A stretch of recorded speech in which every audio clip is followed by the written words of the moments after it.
Você acaba se culpando de estar naquela situação sem saber por que você está ali.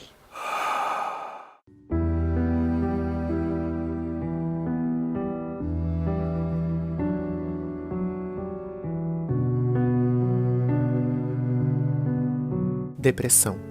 A doença silenciosa que chega sem dar indícios atrapalha grande parte das relações da pessoa com o mundo. Considerada por especialistas o mal do século XXI, esse transtorno psicológico atinge mais gente do que se imagina. No estudo mais recente, a Organização Mundial da Saúde apontou o Brasil como o segundo país com o maior número de pessoas atingidas pela depressão nas Américas. Isso significa que mais de 11 milhões de brasileiros estão sofrendo com o transtorno. O país só perde para os Estados Unidos, onde a doença tem mais predominância no continente. Você com certeza conhece alguém que sofra ou tenha sofrido desse mal. Um parente, um vizinho, um amigo. Fatores hereditários, desequilíbrios químicos na mente e momentos traumáticos na vida são algumas das principais causas para o aparecimento da chamada dor da alma. Dona Cecília, de 74 anos, enfrentou um câncer de mama recentemente. Durante o tratamento, a idosa foi perdendo a autoestima. À medida que a quimioterapia vai fazendo efeito, então a gente sente as consequências. Como disse, o ego da gente vai balançando um pouquinho. Foi aí que começou a depressão de Dona Cecília. Fui para a psiquiatra, tomei antidepressivo e aí a gente nesse período tem que dar tempo ao tempo. A depressão pode ser examinada de várias maneiras. Os sintomas são diversos: apatia, melancolia, desmotivação. Os pacientes chegam a não sentir ânimo nem para as atividades que mais gostam. Há também outros sintomas, como a falta de sono ou o contrário, o excesso de sono. Tudo isso são alertas da depressão, que se não forem levados a sério, podem terminar em desfechos trágicos na vida da pessoa. Além de ser uma doença que causa muito comprometimento funcional, a gente perde pessoas jovens, pessoas produtivas devido ao suicídio. Se estima que no Brasil, cerca de 12 mil pessoas se suicidam por ano. De acordo com dados do Ministério da Saúde, o número de atendimentos motivados por depressão cresceu quase 8% entre 2015 e 2016 no Sistema Único de Saúde. A doença também é uma das que mais gera afastamento do mercado de trabalho no mundo. Gil era motorista de ônibus, mas ele teve que sair do emprego depois de sofrer vários assaltos. Eu estava suportando mais, muito medo, isolado. Você fica com vários sintomas, certo? Que não condizem com a sua pessoa, com o seu dia a dia. Depressão é doença, precisa ter um diagnóstico e um tratamento adequado. Esse tratamento deve incluir psicofármacos e, se possível, psicoterapia. O tratamento integrado é o melhor, sobretudo a terapia cognitivo-comportamental. Gil e Dona Cecília estão em estados distintos. Ele já está numa fase de querer voltar a trabalhar. Agora eu espero que o sistema nos dê condições de melhoria, que esteja bastante melhor. Quanto à Dona Cecília, depois de 3 anos do tratamento, ela está bem melhor. Com muito esforço, com muito apoio médico, apoio da família, a gente sai. E é uma vitória muito grande. Graças a Deus, todos os meus exames de rotina, de revisão, estão todos muito satisfatórios. Então eu me considero curada. Não só do câncer, mas da depressão também. Duplamente curada. Nunca achei que eu ia precisar de remédio, eu nunca achei que eu tava tão mal assim, sabe? Eu achava que eu só tava triste, que era normal. Que eu tava sem saco para viver e era normal, mas não era.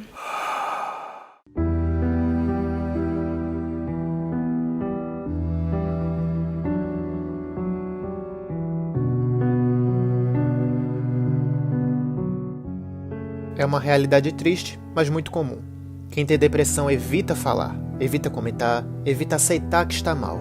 Mesmo com acesso a informações e esclarecimentos, os pacientes e a sociedade ainda encaram a doença de forma bastante estigmatizada. Caroline foi um desses casos. Por anos ela sofreu sem entender o que se passava. Quando começou a entender que tinha depressão, rejeitou a ideia. As pessoas que estavam ao meu lado começaram a perceber o que estava acontecendo E aí elas me empurraram para um tratamento. E se não fosse assim, talvez eu tivesse demorado mais para me tratar e tudo. A jovem chegou a ficar 3 meses sem sair de casa, de tão desmotivada. Nem levantar da cama, nem tomar banho, nem pentear o cabelo, escovar os dentes. Eu não tinha como levantar da cama pra cuidar de mim, sabe? Na época eu não tinha nem minha cadela, então não tinha nem motivos para levantar da cama e só fazia o suficiente para continuar sobrevivendo de algum jeito. A gente já sabe que a Organização Mundial da Saúde diz que o Brasil é o segundo país com mais incidência de depressão nas Américas. No entanto, outro grave caso que chama a atenção é que a doença não é contabilizada como deveria. Os médicos notam aumento, mas a doença sequer aparece entre os 5 casos com mais registros no Serviço de Saúde Pública.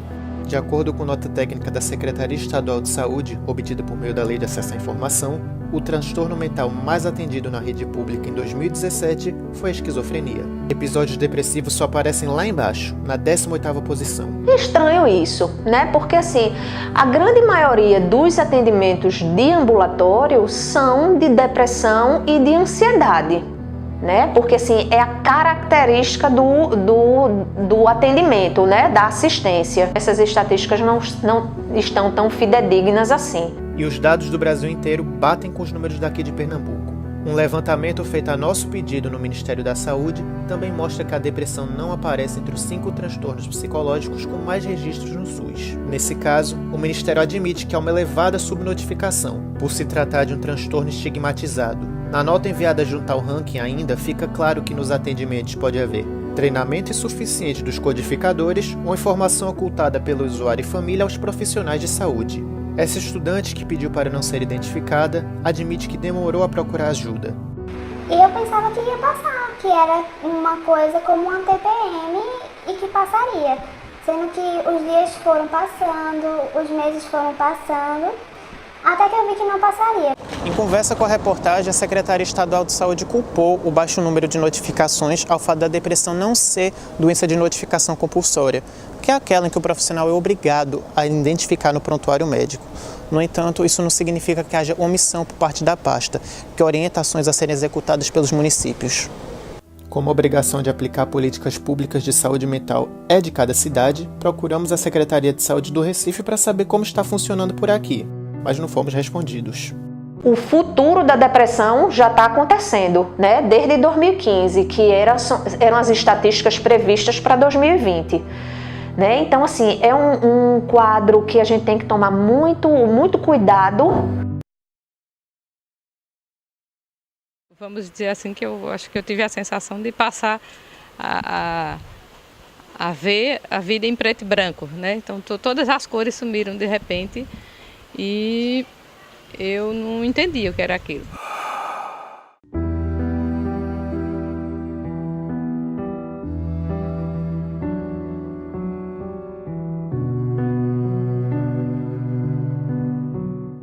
Uma coisa é fato: diante de um quadro depressivo, é preciso buscar o quanto antes ajuda. Quanto mais tempo se passa sem tratamento, mais o cérebro da gente se adapta a viver naquele contexto. Dona Griselda tem 59 anos. Em 42 deles, conviveu com a depressão. Ela presenciou os avanços nas terapias para o transtorno desde o primeiro episódio depressivo. O tratamento que existia disponível na época era psiquiátrico e foi o que foi possível. Então eu fiz esse tratamento com medicações pesadas. Eram outros tempos, lá pelos anos 70. A própria medicina não era tão avançada quanto hoje, mas foi possível que Dona Griselda se recuperasse do primeiro baque da vida, ocorrido quando ainda morava no interior de Pernambuco. Eu fiz vestibular, passei, saí de Garanhuns. Então, com 20 anos eu estava aqui em Recife. Foi aí que começou também os meus contatos com a possibilidade de terapias. Então, a psicoterapia. A Pesquisa Nacional de Saúde de 2013 apontou que pelo menos 52% das pessoas que admitiam ter depressão usavam algum tipo de medicamento. Alguns desses remédios podem ser retirados gratuitamente na rede pública. A Policlínica Lessa de Andrade é um destes locais, que além da retirada de remédios, oferece também ajuda psicológica e psiquiátrica. Foi lá que Edivaldo encontrou apoio para enfrentar a depressão depois que perdeu o emprego. Não estou bom, curado, mas estou primeiramente pegando com Deus, e segundo, estou tomando meu remédio, estou com ele, ando com a garrafinha d'água para tomar onde quer que der uma crise eu tomar rapidamente. Agora, claro, medicação sozinha não resolve o problema. Mas, oficialmente, os médicos consideram válidos os recursos que têm evidências científicas comprovadas. Basicamente, 3 linhas de terapia, de tratamento que são eficazes para a depressão. Então, as medicações, que são os psicofármacos, especialmente os antidepressivos, as psicoterapias, e aí destacando a terapia cognitivo-comportamental, que tem mais evidência, e as terapias de neuromodulação, que inclui a eletroconvulsoterapia e estimulação magnética transcraniana. No caso, a eletroconvulsoterapia ainda é polêmica na visão de alguns. Hoje, só é possível encontrá-la em hospitais universitários, como das clínicas. Em nada se assemelha ao que antigamente se conhecia como eletrochoque. O tratamento é feito em ambiente hospitalar, em geral com um bloco cirúrgico, com anestesia. Já a estimulação magnética transcraniana é, digamos, mais leve. Um campo magnético ele é induzido através de uma bobina posicionada na cabeça do paciente, começa a emitir os pulsos magnéticos, ele vai mudar a ativação dessa área. Pacientes com depressão, eles tendem a ter uma redução da atividade dessa região do cérebro, é o córtex pré-frontal do lateral esquerdo. Vou só mostrar aqui, né? Há ainda os tratamentos alternativos. Lembra de Dona Griselda? Então, ela hoje pratica meditação. Foi o plus, vamos dizer assim, porque eu me identifiquei muito e estou até hoje. Recentemente também tivemos o contato com a terapia floral. Depois de todo o seu histórico envolvendo superação de episódios depressivos, ela faz uma autoanálise positiva. Tá mais Griselda, vamos dizer assim, mais inteira. Chegando perto dos 60 anos é que eu acho que eu tô me reconhecendo mais como eu mesma. Quando tu posta alguma coisa, tu espera que alguém chegue lá e curta, né? Todo mundo sente, eu sinto. Acho que quem diz que não sente é hipócrita.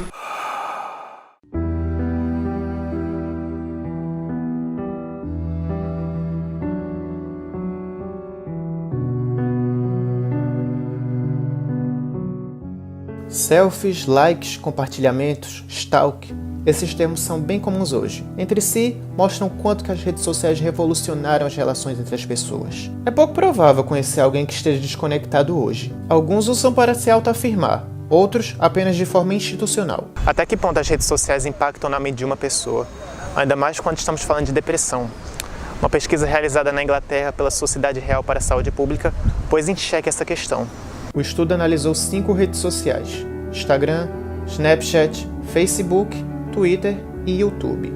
Os jovens entre 14 e 24 anos que participaram da pesquisa relataram grandes sensações negativas ao usar o site, como solidão, ansiedade, depressão e inconformismo com a própria imagem. Em segundo lugar, apareceu o Snapchat, com resultados quase semelhantes. Na rede social, a gente seleciona as melhores fotos, né, os melhores momentos, os melhores sorrisos, né, as melhores roupas, os momentos onde a gente está com os amigos, mas o que está ali na rede social não representa necessariamente o que acontece no bojo da vida, no todo da vida. Essa jovem pediu para não ser identificada, por isso vamos chamá-la de Luciana. Ela teve depressão e as redes contribuíram. Em plena crise, estava péssima numa data comemorativa, por exemplo, o Natal. Aí tá todo mundo postando foto maravilhosamente com a família, ou então na praia de Carneiros, curtindo. Faz mal. Entende? Faz mal. Então eu acho que essa relação, a rede social, ela causa uma dependência e uma frustração. Luciana também se incomodava com o silêncio em torno da depressão. Via amigos sofrendo, mas que fingiam uma vida maravilhosa na internet. Isso levou ela e outros amigos a criarem o Instagram Doi Afeto. Com postagens de autoajuda, o perfil mostra que ninguém precisa ser, digamos, 100% perfeito. Tem muito mais gente, muito mais blogueira fitness, comendo comidinhas da terra, do que pessoas mostrando que são gordas, que são normais. Mas não seria certo dar um caráter puramente negativo para as redes. A tecnologia, ela é neutra. O bom ou mau uso, quem faz é o sujeito. Para pacientes adoecidos por outros transtornos, a tecnologia pode, de fato, ser um meio para piorar os sintomas. Para outras pessoas, como melhora. As redes sociais, elas trouxeram um benefício muito grande para a nossa sociedade, no sentido de ter um potencial, pelo menos, de melhorar a agregação social. No entanto, como as pessoas usam a rede social, isso pode fazer diferença em relação ao meu bem-estar. Mais do que avaliar se as redes sociais são mocinhas ou vilãs, é preciso refletir o uso que está sendo dado a elas. Na realidade, as patologias não mudaram, elas têm as mesmas características das antigas. O que houve é uma mudança na forma de expressar o adoecimento humano. É necessário a pessoa saber por que ela faz esse uso, quais são os benefícios e malefícios, e daí parte um trabalho de reflexão do sujeito.